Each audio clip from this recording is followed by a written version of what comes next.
Well, talk about a game of two halves. About 25 minutes ago, I was preparing all the positive things that I was going to say about a brilliant first half performance and how we kind of stepped our foot off the pedal in the second half, but at least we got away with it. Except we've not got away with it. And instead, we now go into the second leg next week.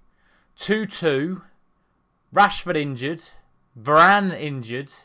Martinez injured. Bruno suspended. So, honestly, it couldn't have gone much worse. And not only that, we've scored 2 own goals to put us in this position as well. That whole second half was an absolute, utter disaster. And it's such a shame because the first half was pretty much a 9.5 out of 10. And that second half was about a 2 out of 10. I cannot believe the level, the drop-off in performance in that second half. And the key mistake comes when Ten Hag makes the substitutions. Now, you've already lost Bruno for the second leg. You know that because he's already picked up the yellow card in the first half. An absolute farcical yellow card, by the way. Yes, you can make the argument that it's handball and a free kick, but I think it's harsh in the fact that he's only half a yard away. He's in his arms in a natural position, but I can understand giving the free kick.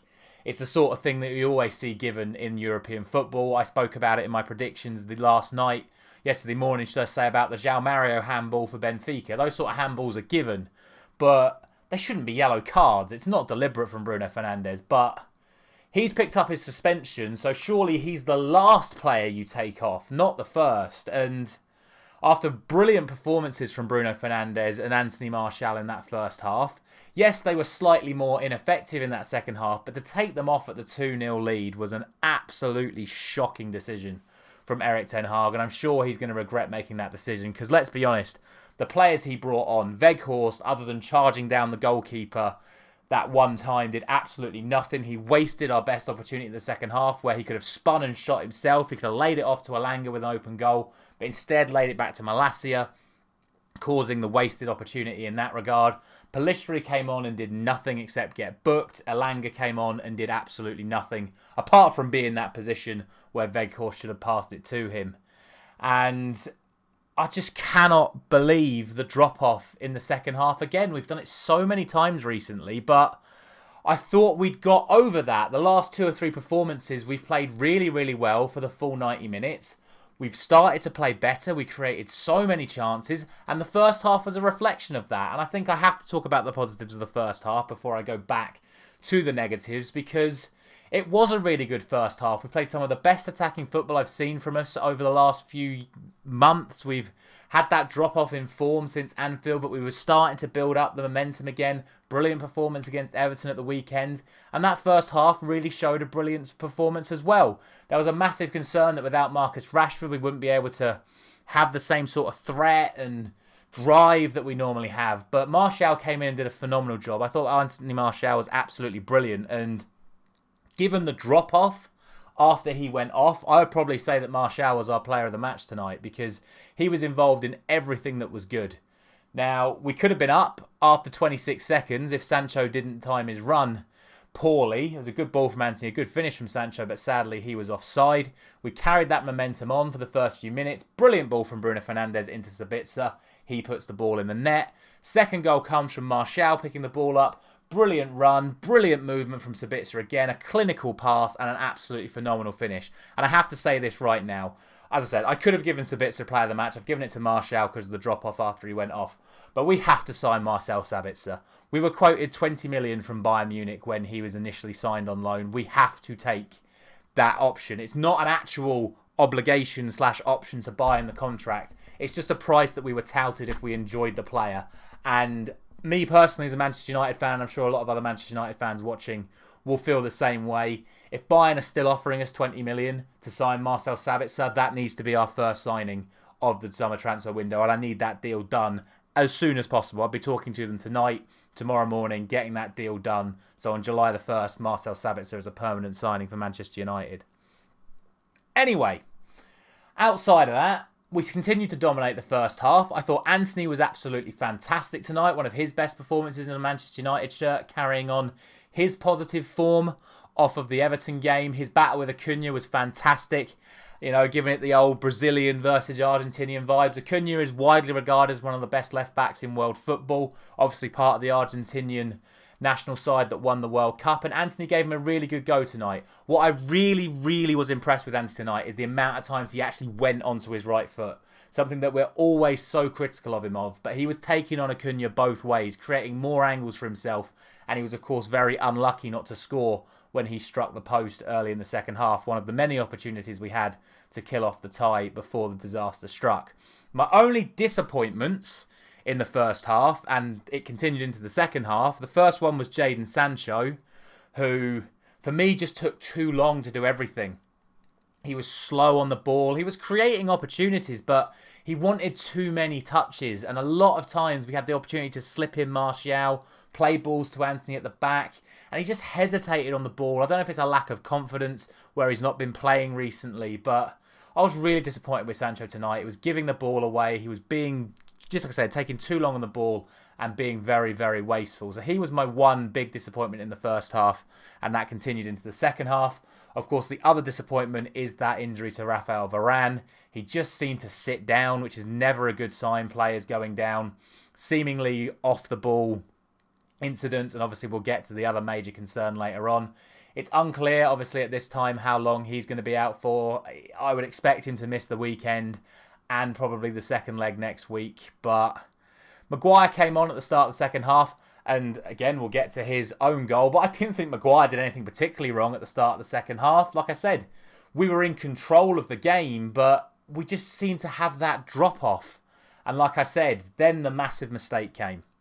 The mistake of taking off the players that were playing well in the first half.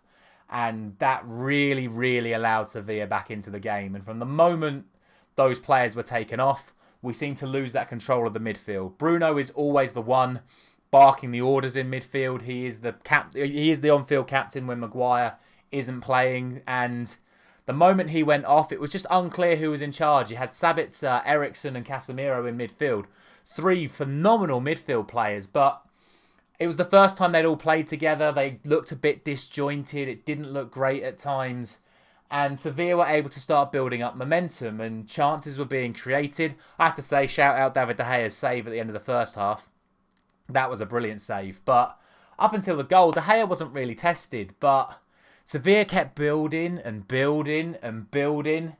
And we started giving away sloppy free kicks. And it's from one of those sloppy free kicks that Sevilla get their goal from. And it's another reason why I'm so disappointed. Because again, 25 minutes before the end of the game, I was going to sit here and say what another phenomenal performance we'd seen from the two fullbacks in Wan-Bissaka and Malacia.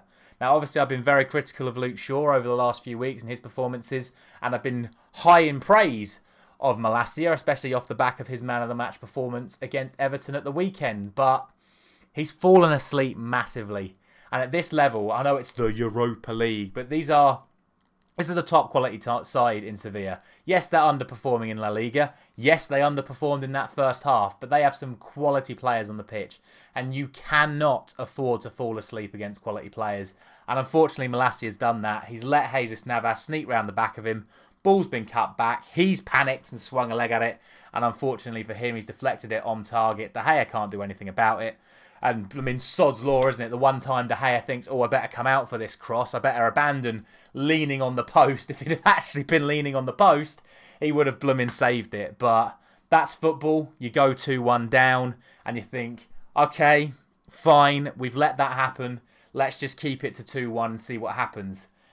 And then absolute disaster strikes as Lisandro Martinez turns with absolutely no one around him. Doesn't appear to twist his ankle and then just goes down.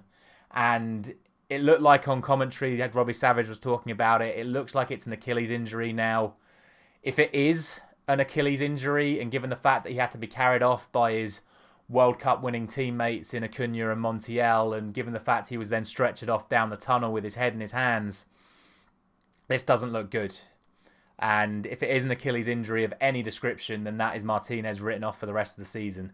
And if Varane is going to be out for a substantial amount of time and Rashford is going to be out for a substantial amount of time, that's really worrying for our prospects for the rest of the season, because that's 3 of arguably our 5 most key players this season out for the majority, and in some cases potentially the rest of the season. So with the current position we're in the league, in the FA Cup semi-final, and obviously now 2-2 going into the second leg against Sevilla, that's a major concern to lose those players at this point of the season.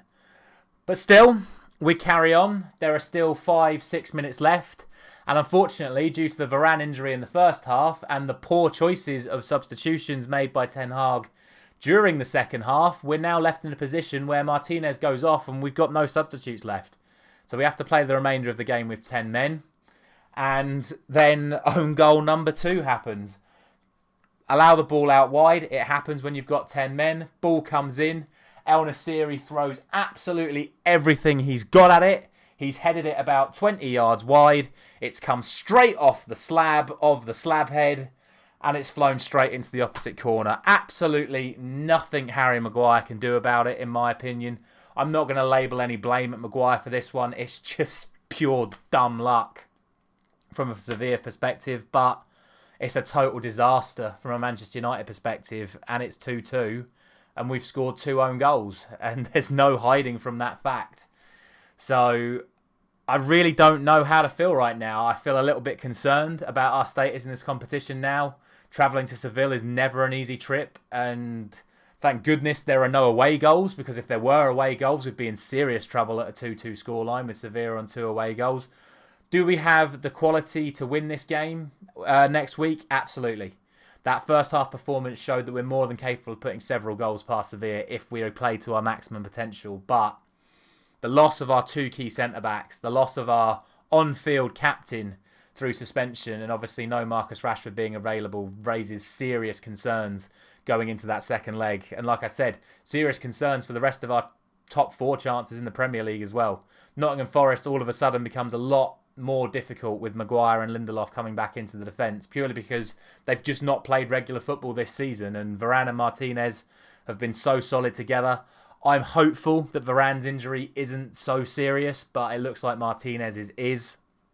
We'll see what happens from here.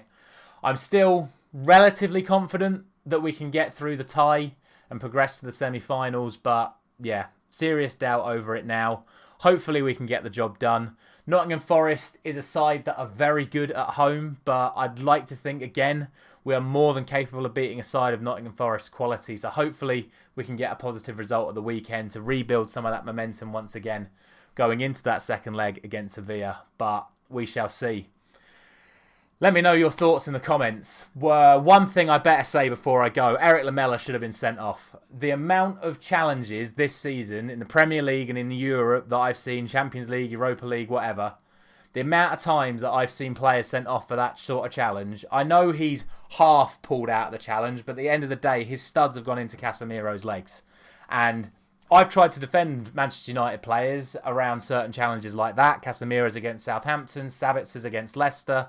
And all I get in response is that, no, the referee got it wrong. They should have been sent off. So if all of those challenges should have been red cards, then Eric Lamela absolutely 100% should have been sent off for Sevilla tonight, which would have made a completely different complexion to the game, because it would have been 2-0 and down to 10 men, and we would have probably run away with it.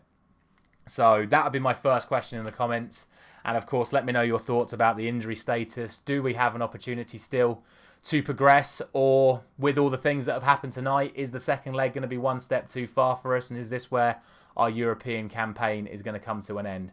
I certainly hope not. Let me know your thoughts in the comments. Drop a like on the video if you have enjoyed it. Subscribe to the channel if you're new around here. I'll be back tomorrow morning with my Premier League predictions. Thank you very much for watching.